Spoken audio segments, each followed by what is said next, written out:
I read a good amount this month. Well, I guess considering last month, since right now it's April, and I read all this in March. You guys saw the title, so you already know what we're getting into in this video. What's up, you guys? Chase the Dark Sage here, and today we are back with another video. In today's video, we'll be going over my March 2022 manga reading log. Now, we're not going to be touching on every single thing that I read, or we're not going to go at least in depth with every single thing that I read. Like my Bleach review. I already talked about Bleach, and I know you probably didn't see it in the thumbnail, but I did an actual review of the 1000 Year Blowout arc, so if you want to check that out, go ahead, check it out. Link will be in the description down below. But in today's video, we're going to have some quick hits, some stuff that we're going to quickly go over, and then we're going to have some other manga that I'm actually going to expound upon. But this is really going to be a Nasty Man reading log. Oh, I feel the Nasty Man energy surging through me right now. Yes, sir. The H energy is overflowing. But yes, we'll be talking about a lot of Nasty Man manga, some of my opinions on this Nasty Man manga, and some stuff is going to be a quick hit. The only thing that's not nasty in this whole thing right here, I believe, is teasing Master Takagi-San, because that's kind of wholesome. Like, I don't want nothing nasty coming out of that at all. It's you know, it's on the same realm as like Nagatoro and Uzaki. It's like the more tame, wholesome versions of those. But like I said, a whole bunch of Nasty Man stuff that we're going to talk about. I haven't done a Nasty Man reading log since like forever, so this will be probably not viewed a lot, but if you want to help your boy out, go ahead, like the video, share the content, and if you like Nasty Man manga, you have not already, go ahead, hit the subscribe button, and follow me on all my other social media platforms. All my links will be in the description down below. So, let's go ahead and get some quick hits out the way. First series we're probably going to talk about, and we're going to go over this a little bit quick, is Gohan Volume 9 and Volume 10. Now, this is the first Nasty Man series I bought within my collection besides Uzaki-Chan. That's kind of nasty. But with Gohan, I have a special place for it in my heart. And I feel like I need to make a dedicated video just for Gohan because no one talks about this series. Like, I got a lot of love for this series, and this put me onto a lot of Nasty Man manga. This put me on the 7 Seas, really. And I gotta say, I'm thankful for Gohan.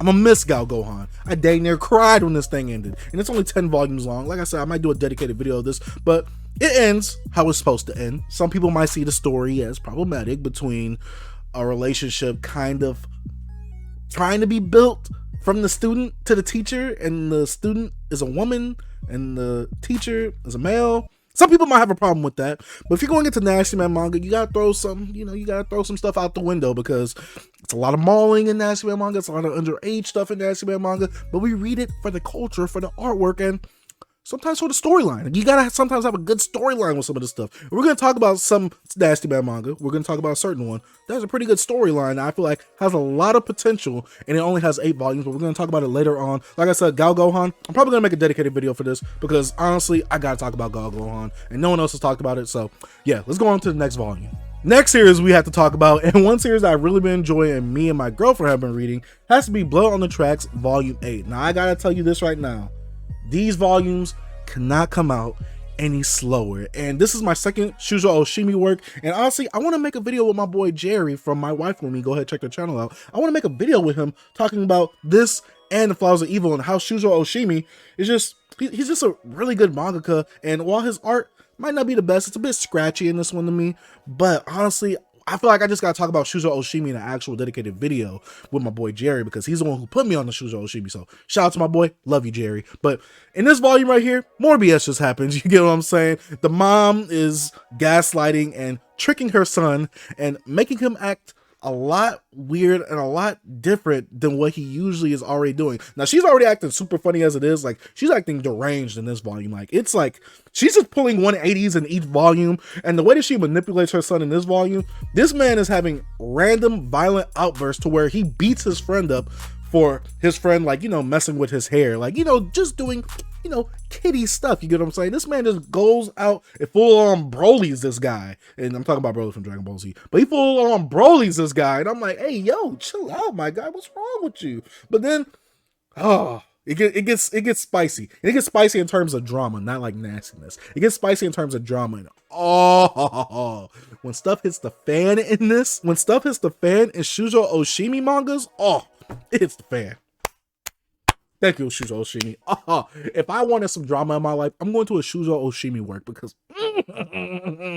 I love it. Another series that we have to talk about on the channel, and a series that I probably haven't talked about in almost a year, has to be Superheroes Super HxEros Super. God dang it, it's the holy text like my boy Cass says. Go ahead, check out Cass. His link will be in the description down below too. But man, my boy put me onto this, and the H energy. Ooh, this is what H energy derives from. The term H energy, it stands for horny energy, but it's actually called H energy, and this is what fuels our Power Ranger, well, our horny Power Ranger heroes to actually go fight those aliens. And what the aliens want to do is they want to make the world of Earth extinct. And how will they do that? They're not going to kill humans. No. They're going to zap the humans of their H energy, forcing them to not be able to procreate. How diabolical are these aliens? But this volume right here mainly focuses on the actual main cast. Now, the last volume, we got a little bit of backstory between the MC and the main girl that, you know, he obviously has a love interest with. But in this one right here, we go over the main cast, the actual team of the superheroes. And we actually get a new member added to the goddamn team, goddamn it. And it's an alien. She has a shape-shifting ability, and she is able to amplify the H energy of the superheroes. This is volume 2. I have volume 3. I'm probably going to continue reading this, but the only problem I have with this manga right here, it's pretty wordy. I'm not going to lie. It took me a while to get through this volume, and usually well, you know, Nasty Man manga, I need more artwork than words. Let the artwork, you know what I'm saying, the artwork speak for itself. Don't let the words do the, I mean, this does have a story a bit, but it's probably going to be developed way more within the later volumes. But this volume right here, I did enjoy it. Just a bit too wordy for me. And we'll talk about another series on this that's also wordy as well. But yeah, superheroes, go ahead, check it out.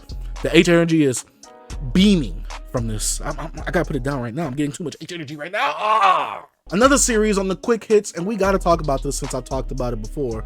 Booty Royale. And this channel has a history with Booty Royale. This is volume 2 of the omnibus, which contains the single volumes of 3 and 4, which I've never seen the single volumes ever, but this contains volumes 3 and 4. And I gotta say that with this volume right here, this might me put Booty Royale in a different light. I feel like with each chapter of Booty Royale, it had a contained, complete story, and I felt fulfilled with some of the characters. And they go a bit more in depth, not really like, you know, super in depth with some of the other cast of supporting characters, rather than just focusing on the main girl right here. And like I said, that was a nice change of pace. And honestly, this is nasty. It's nasty for the sake of nasty. I'm not gonna lie to you. This is nasty for the sake of nasty.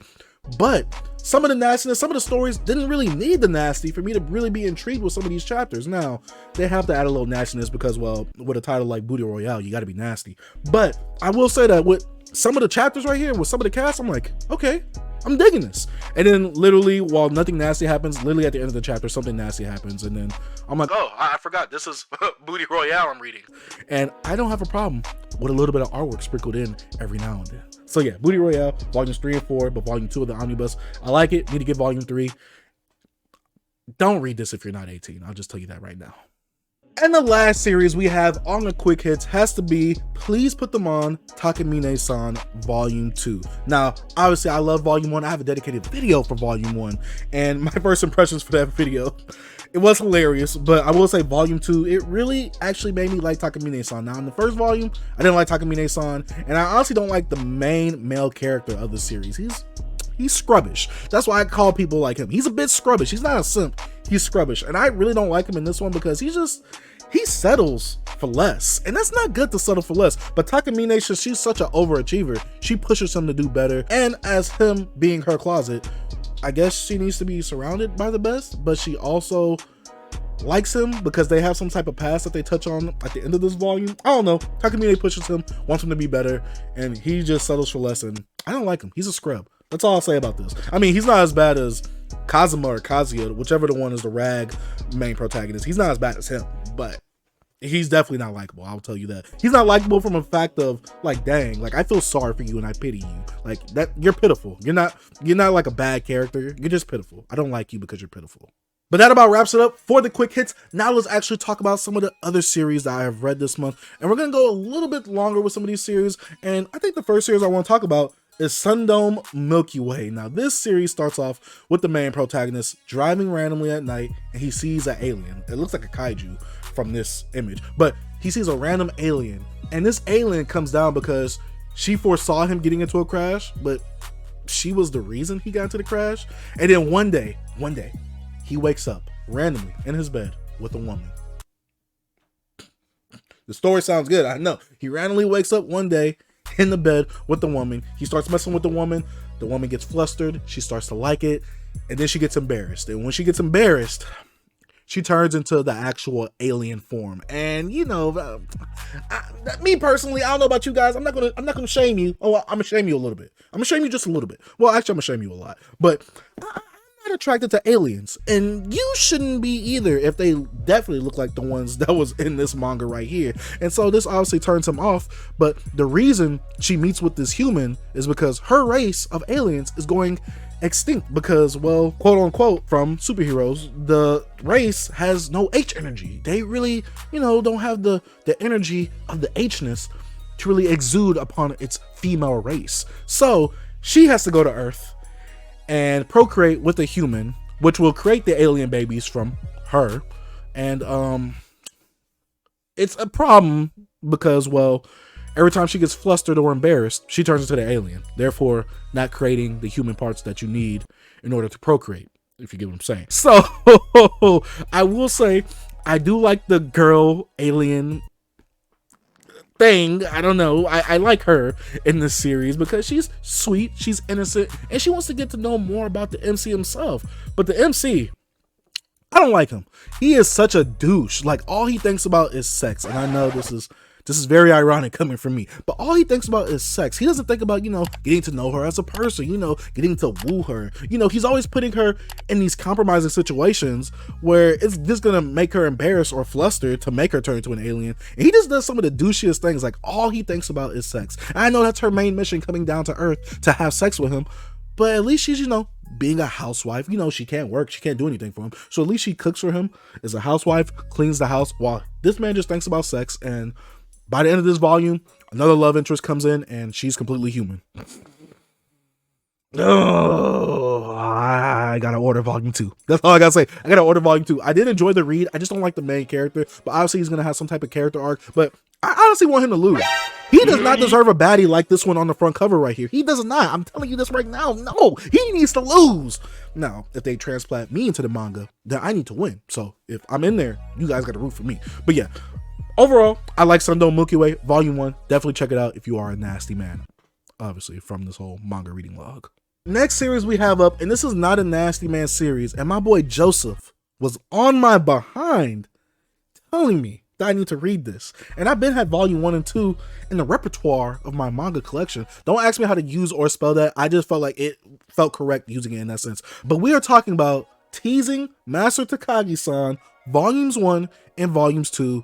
And gosh darn it, I love it. I see why people put this in the same vein as Nagatoro and Uzaki, where you have the woman character teasing the male character. And honestly, with this series, it's wholesome. Like, this series is wholesome. I don't want nothing sexual coming out of this at all. There is another series, and it kind of spoils it, so I'm not going to tell you what the other series is that the mangaka has. But I also have another series by the mangaka named Will Hitomi-Chan Make His Move. And I'll show you a quick volume of that, because I actually read it this month, but I'm not going to really talk about it. But it was pretty good. It was kind of like in the same vein as this, where one character tries to one-up the other one.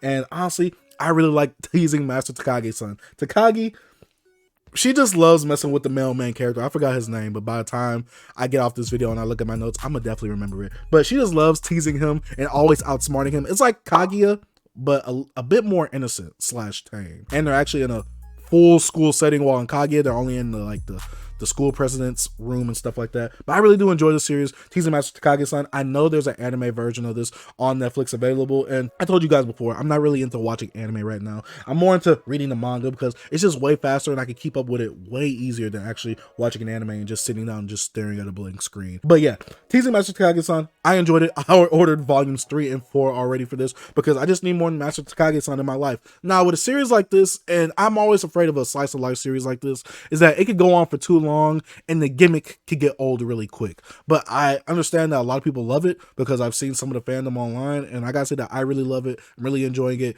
Now, I think I gotta make like a slice of life tier list type thing. You get what I'm saying? Because I'm really enjoying stories like these. And Nasty Man series are generally slice of lives. So I don't know. Teasing Master Takagi-San, I really do like it, and I really do enjoy it. And hopefully with volumes 3 and 4, it just does the same thing. And then Hitomi-Chan will make his next move, or will Hitomi-Chan make his next move? I want to keep reading that as well because that volume went by super quick and it's big. Like, I thought it was gonna be a lot to get through, but I really did enjoy it. I read volume 1 and I really enjoyed it. So this manga right here, yeah, this manga has my money right now. Like, set in stone. I have 2 of his series on my shelf. I gotta keep getting more. Now let's go ahead and talk about the second to last series. And I was put onto this series by my boy, Cass Collects, as usual. The advocate of the holy text. Yes, sir. But we have Hitomi-Chan is Shy with Strangers Volume 1, and I ordered Volume 2, which will be in the haul. I already read it, but I'm not going to talk about it in this video because I already read it. And like I said, it's going to be part of my next haul video. But Hitomi-Chan is Shy with Strangers Volume 1. Now, this series hinges on being a bit like Komi, with a few weak ecchi moments. You get what I'm saying? You know, like how in Komi, she has problems communicating or speaking with others. Well, this character right here, Hitomi-Chan, she just has a problem looking at people. Like, she doesn't make the correct facial expression. She doesn't have the right communication sometimes. Like, she's twisted, but she do be baddie though. Like, look at the cover. Like, trust me, they play on this. So that's why it's a bit in the nasty man realm, especially since it's produced by Summon Seeds. But this is also a bit tame. Like, this is on the wholesome side of the nasty man scale. This isn't on the nasty side. This is on the wholesome side, where you can read this. You can mostly read this in front of your parents. There's like 1 or 2 ecchi moments where they make sure that you know that it's a bit ecchi. They don't show nothing. Like, there's no artwork. Don't get me wrong. There's no artwork in here, but there's a bit ecchi moments. That's why I say it's weak ecchi, because it just is ecchi for the sake of ecchi. It's like My Dress Up Darling. Like, it's wholesome, but it's only ecchi for the sake of being ecchi, instead of just developing on what we have right here. But my boy Cass said something on stream one time, and he compared this and Komi together, and I'm like, with Komi, it focuses on the whole cast, while this series only focuses on the 3 main characters in this series, what happens to be Hitomi-Chan, the main male character, and his sister, who is Hitomi-Chan's classmate. But yeah, I'm enjoying Hitomi-Chan. I'm definitely going to keep buying this series. I believe volume 3 is the latest volume out for this series right now, so I should order that and get it. It's a pretty quick read as well, so thank you, Cass, for recommending me that series. You are the advocate of the holy text. Yes, sir. And we have the last volume that I need to talk about on this manga reading log, and I like Worlds and Harem. Y'all know that. I like the anime, A Prison School. Y'all know that. Y'all know I like Nasty Man series with the storyline. And Destiny Lovers doesn't stray from that. Oh, Destiny Lovers Volume 1? Off the strength of Volume 1? I bought Volume 2 and 3. I needed that. It's only 8 volumes too. I'm getting the whole thing. I am reading the whole thing. In fact, I think I ordered Volume 8 as well. I think Volume 8 is actually here, but it's going to be in my next manga haul. But oh, Destiny Lovers? Someone in my comment section, some people in my comment section told me I need to get on that. This is peak Lovers. Destiny Lovers is peak Lovers. Because, oh, the way that the volume starts off, this guy, random MC, we don't know him yet. He just wakes up tied to a chair and a woman trying to take his manlyhood. Well, wait, no, not trying to take it. She's trying to make him a man. No, let me correct myself. Dang it, she's trying to, do the do with him. You get what I'm saying? And he doesn't want to do this because he's been saving this for his childhood friend that he made a promise with when obviously he was a child. So he cannot do this. And he wakes up randomly. The girl is trying to force herself onto him. He's not with it. He's trying his hardest not to get on the most difficult setting of a video game. You get what I'm saying? The most difficult setting of a video game. He's not trying to get on that mode. You get what I'm saying? But the girl obviously is not successful with her attempts, so she throws him in the cell with all the other male characters. And there's one thing that all these male characters have in common. They're all virgins. This is the thing though. Why are they locked in this cell? And we hear that the guards of this cell or prison-like thing is all women. And first of all, that's any man's dreams right there. That's the #1 dream right there. Being in a cell and you're being guarded by women, and they're forcing themselves upon you. I love it. Even one of the characters is like me. He just like me for real, except he's desperate. Like, he's very thirsty. But besides all that, there's something happening on the outside world that we have no idea about, but we see a little glimpse of it. And it's looking post-apocalyptic-ish. You get what I'm saying? So I don't know where Destiny Lovers is going, but only 8 volumes. It's already finished. Like, it's completed. I'm gonna I'm gonna buy the rest of it. Like, I'm gonna buy the rest of it. There's gonna be one Right Stuff haul where I'm gonna have the rest of Destiny Lover, and I'm gonna give you guys a full-on review of Destiny Lovers, because I enjoyed my first read through of this first volume right here. It is really rare for me to be won over that much by a first volume, but this one, oh, it did it. Oh, it really did it. And like I said, I really enjoyed Destiny Lovers, and I also like how this cover has, like, you know, the embossed like lettering. I like that. I do like that when my mangas do that. Hitomi-Chan also has that as well. I really do like that. 7 Seas, throw me the bag. Like, 7 Seas, I'm giving y'all free promo right now. Y'all don't even acknowledge me, 7 Seas. But if y'all do acknowledge me, go ahead, hit me up in my email description below. It's down there. But that's about it for the video. That's about it for the manga reading log for April. I read a lot in April. I kind of tired myself out a bit, but there was so much I had to read because we are starting the Demon Slayer manga Discord book club. That's a mouthful to say, but we are starting that on my second channel / Twitch streams and in the Discord. So if you want to be a part of that, by the time this video comes out, we probably already read the first 4 volumes, but you can check out the videos, you can check out the Discord, and you can check out everything. Links will be in the description down below. Like I said, thank you guys for watching. If you are new to the channel and you have not already, go ahead, hit the subscribe button, post the notification bell, like the video, and I gotta give a huge shout out to my Patreon pledgers for going ahead and financially supporting the channel. Guys, I highly appreciate what you guys are doing for me, financially donating on Patreon, and I gotta give a huge shout out to the YouTube members for also financially donating on the YouTube side of things as well. Big shout out to Brokewood Gang, but most of all, biggest shout out to Nasty Man Army, because that's the people who are coming through to this video right here. I'd like to say thank you guys for watching. Dark Sage out. Peace.